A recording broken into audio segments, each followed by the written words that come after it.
right, Shannon, give us a deep dive here. What does this mean? Well, look, I don't spend a whole lot of time trying to come up with an explanation for what he's trying to post or what he means by his post. I do think sometimes that when great players play for an extended period of time, we take their greatness for granted. I don't take LeBron James playing 20 years for granted. I'm not impressed. I mean, I guess I am somewhat impressed by LeBron James playing 20 years, Tom Brady playing 23 years. I'm very impressed with how well they're playing at that long period of time, Skip, because you can do a job for an extended period of time and not be very good at it.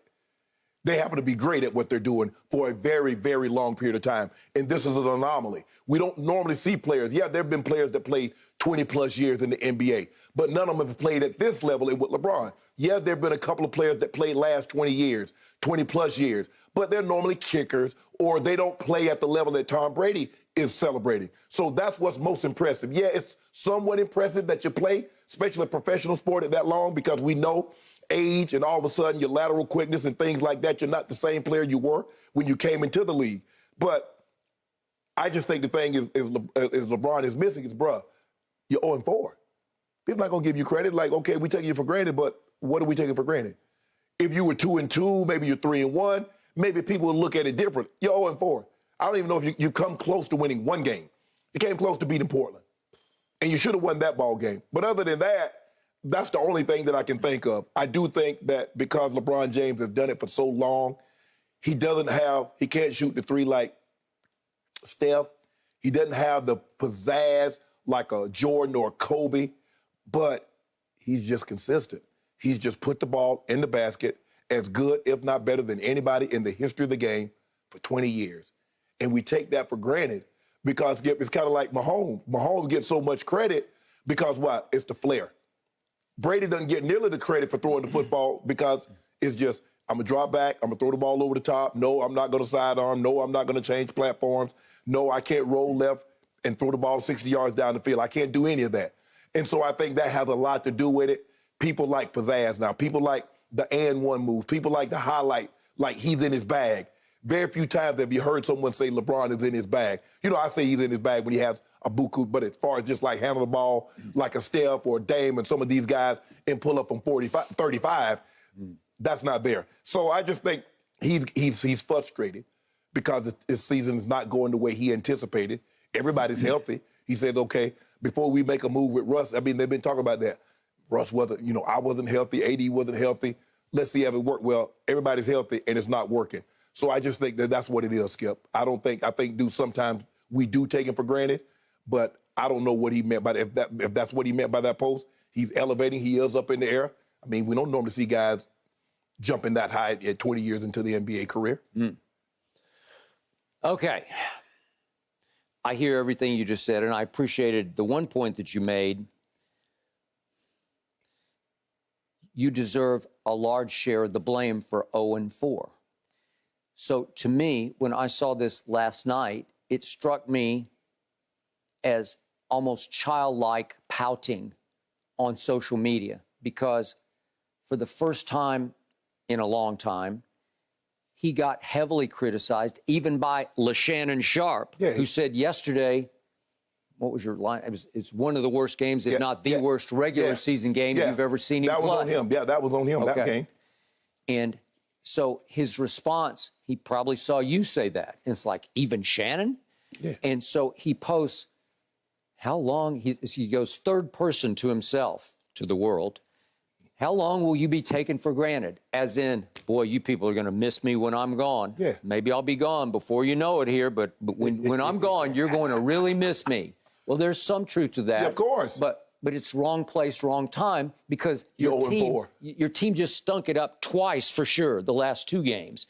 And he says, keep going, kid, referring to himself as a kid because I think he likes to still see himself as a kid.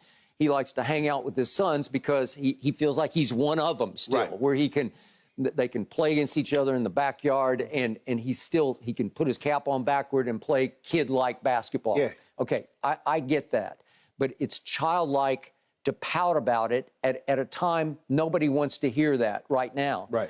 It's classic blame deflection. I always say that Aaron Rodgers is the LeBron James of the NFL. So this is the LeBron James who in many ways, to me, is the most overprotected superstar I've ever closely observed. And now he's begging for some sympathy here at a time. It's hard to dredge up much sympathy for him or for them. Yeah, I mean, Skip, he's averaging 25 points, 10 rebounds, 8 assists in year 20. But what has he got to show for it? He got an offer. Okay. And he hadn't played. Skip, he hadn't played well. It's as simple as that. LeBron, you're 0-4. Get him out this hole. Okay. And then I think everybody will say, man, did you see what they started 0-4? They turned it around thanks to him. Okay. So here are the facts. Through 4 games, early sample size, he's off to the races again from 3, where he's not very good. He is, to be nice about it, below average from 3. Yeah. So now he's made 9 of his first 35 three-point shots this year. That's 25.7%. That ranks 155th in the NBA out of 164 qualified, 155. Yet his attempts are a career high already, 8.8 per game. He was 8.0 last year, which was a career high. So it's going up, up, up, and the 8.8 are now tied with Trae Young, who jacks him up like crazy. Right.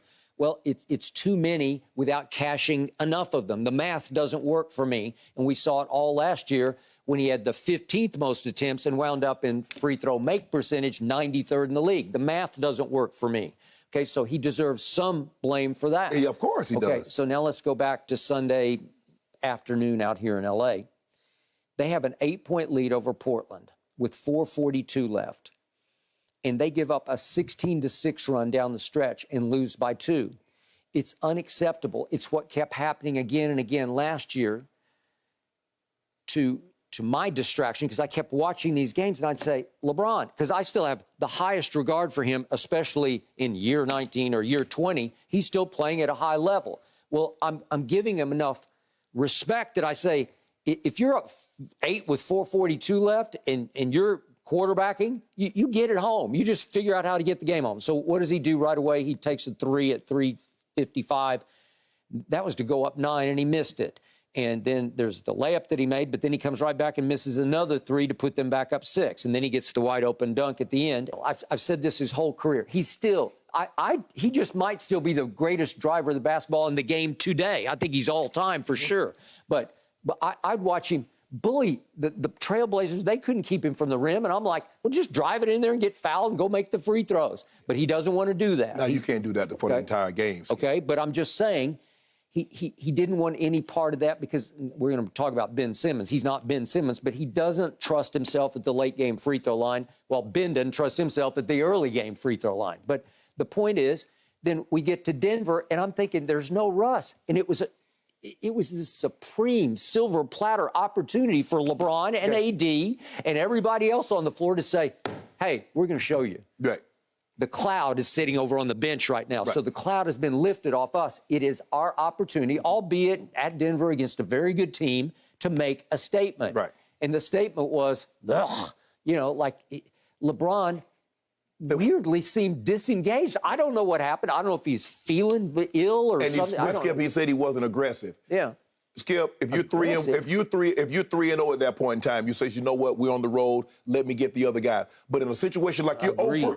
In the offer, you take the bull by the horns. Okay. You can't say people taking you for granted when you have a game like that. No, I don't even get it. But it's pouty. It's like the message is, hey, at some point, fairly soon, I won't be here anymore, and you people are going to miss me. Yeah. Well, we will. But that doesn't have anything to do with what just happened. What just transpired in back-to-back games. Skip, the Lakers are the only team that's averaging under 100 points per 100 possessions. They're 97. By contrast, the Mavericks are averaging 123. Let that sink in for a second. That's crazy. That's crazy. 97 in today's NBA, where it's up and down, and you'd like 97? Okay. So I think it's a Darvin Ham factor that they are still 4th overall in defensive efficiency. I mean, that's shockingly good to me. I didn't see that coming. You're not winning, Skip. Okay. You can't be, I don't care how great defensively you are in any sport. If you're historically bad on offense, you're not going anywhere. And they're dead last. I'm talking about historically. Yes. Yes. Because you go back and look at statistically, the 86 Bears was the greatest defense ever assembled. 72 sacks, had over 30 picks. But their offense couldn't do anything. And guess what? They got upset at home, I think, by Washington, and then boom. No, Skip, you can't do it. You mean the 86 Bears. The 86, not the 85. No, You're talking the 86 Bears yes, were statistically better they were. than the 85 Bears. I got it. I was there. But their offense was just... Yeah, the 85 Bears got away with the offense because they didn't really need any offense. No. Right? They could get away with a below-average, punky QB of a quarterback in Jim McMahon. And Refrigerator Perry running the ball from and the defense that they ran, the 46 defense, the old Bear defense where they cover up the three interior linemen, was new. Nobody had seen it, so it took everybody a couple of years to understand how to block it. And boy, once they found out how to block it, it went away. It went away. I agree. Well, I don't want LeBron to go away, but I don't need this. Skip, do you know the Lakers have not shot 30% from the three this season? Now, 30% is horrible. Shooting three-pointers. It's horrible. They haven't even been horrible. They've been atrocious. They have been all-time atrocious. I got it. So I don't know why we need to be sort of poked with LeBron on social media saying, give me a break. No, it's not time to give you a break. No. Turn him around. Turn him around. All right, we'll see. In a month's time. They get their next chance today, gentlemen. The Lakers in Minnesota facing off against the 3-2 Timberwolves. Thanks for watching, Undisputed fans. Subscribe here to get the very latest from Skip and Shannon. Plus, go watch a few segments from our other shows on FS1.